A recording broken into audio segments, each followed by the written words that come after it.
I have just arrived to India! A country you might think is poor, but is actually rich. Rich with people. There are 1.3 billion of them. With culture, they have more than 1 million gods. And so many religions, even cricket is considered one. Rich with symbolism. So many dances for so many occasions and festivals. With food, flavors, and color.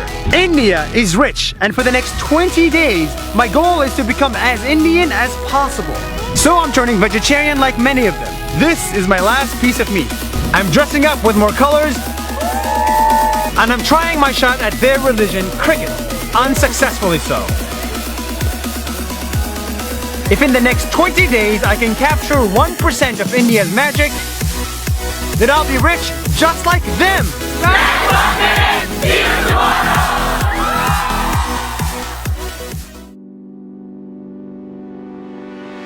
Hi! One of the best parts of Indian culture is an Indian wedding. So today I decided to fake marry my actual girlfriend, me, in an Indian wedding!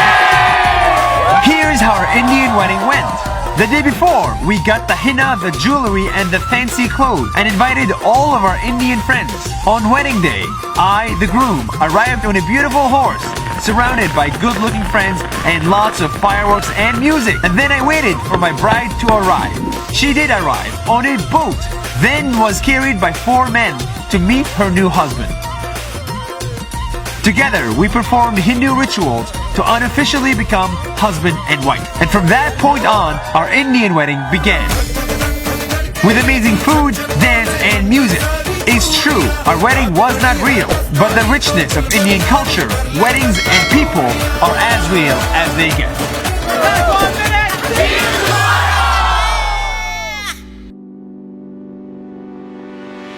Yesterday, Alina and I had a wonderful day pretending to get married to show you. I've always wanted to become a vegetarian, but in countries like Brazil, Philippines, and Nigeria, it's very difficult to be one. They just love to eat meat. In India, it's easier than ever to be a vegetarian. Entire menus and restaurants are dedicated to vegetarian food. Meat is replaced with cottage cheese, and it tastes just as good, if not better. Even McDonald's has no beef hamburgers. This is made of vegetables. For actual vegetarians, it's like heaven on earth. All of this because in Hinduism, a cow and its meat are considered sacred. That's why cows roam the streets for free and everyone respects them. Sure, you will find meat in India, but Indian food has managed to be exceptionally good without depending on meat. That's why in India, I'm becoming a vegetarian.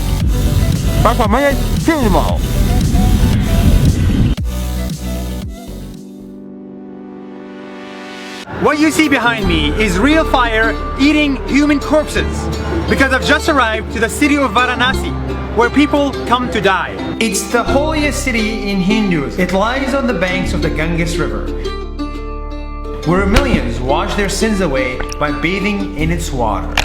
And when you enter that holy river, it's like a whole new world.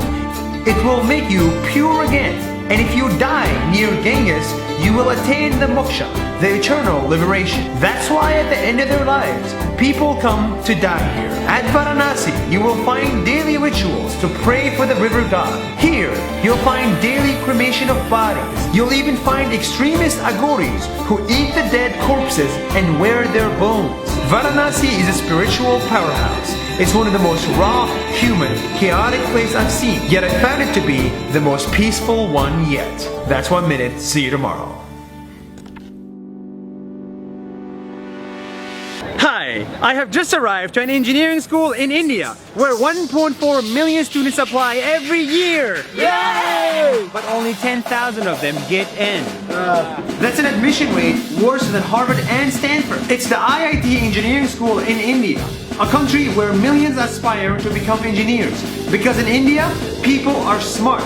Ancient Indians invented the digit 0 and could predict planet position. Modern Indians, they could solve a Rubik's Cube 3 times by the time you finish watching this video.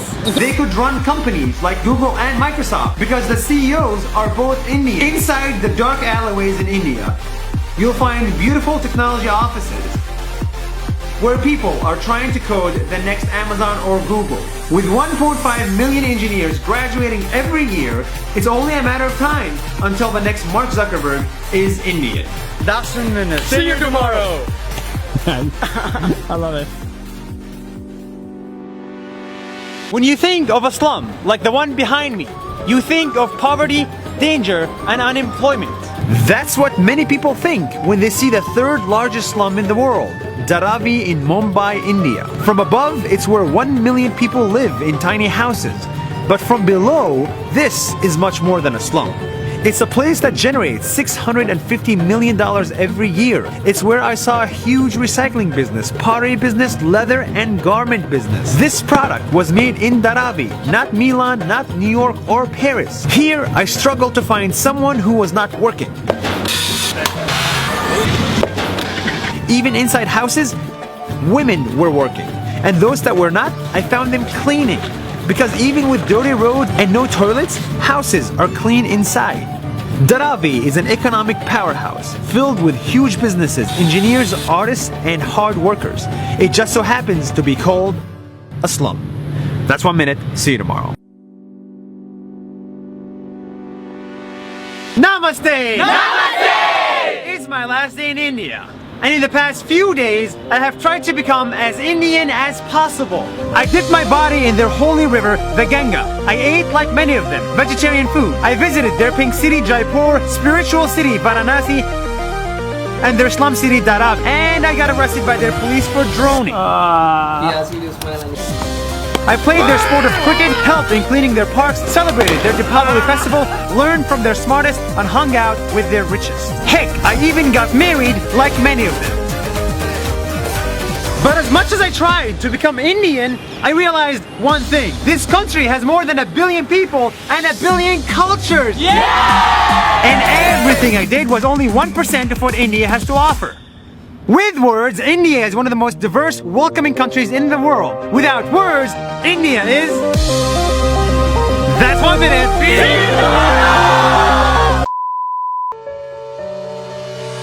Hey, the guy you see next to me is the world's youngest billionaire, and he's not even 30. Hi, I'm Ritesh Agarwal. I'm 26 years old. And this guy doesn't come from New York, doesn't come from California, doesn't come from Sweden. He comes from here, Rayagada, India, a city where most people make no more than $10 a day. For the first time ever, I want to share with you the incredible success story of the world's youngest billionaire. Ritesh grew up poor, and for 18 years he struggled. He didn't go to university and he had no career. At that point of time, I felt this was the toughest period I was ever gonna endure in my life. At some point, he was kicked out of his apartment with 50 cents in his bank account. So how the hell do you become a billionaire? Money is not what I ever cared about. It is always about solving real problems for me. And so he did. He noticed that a nearby hotel was empty a lot of the time, and the owner wasn't making much money. So he went to the owner and took the biggest risk of his life. He promised to make his hotel better. He changed the light bulbs. He changed the beds. He added water. He put picture frames. He put room service. And he took nice pictures of the hotel and put them on the internet and changed the name and called it Oyo Hotel. All of a sudden, the hotel went from empty to full, and it worked. First hotel is always the hardest. When I was able to change one hotel, I was pretty sure I could change hundreds. At age 20, he raised money from investors. At age 21, he hired 50 people. At age 22, he had 500 hotels. At age 24, he raised $1 billion. And at age 26, right now, he has 43,000 hotels.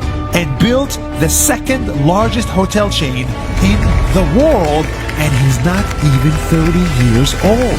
Many people told me multiple times, go to university, seek help from parents to make sure that you can do that. This is just not going to work. That's crazy. Think about this for a second. A random kid in a poor city in India with 50 cents in his bank account became the world's youngest billionaire in 6 years and helped 350,000 people get jobs. This isn't just luck. This is the definition of hard work. He worked at night. He worked on weekends. He knocked on doors.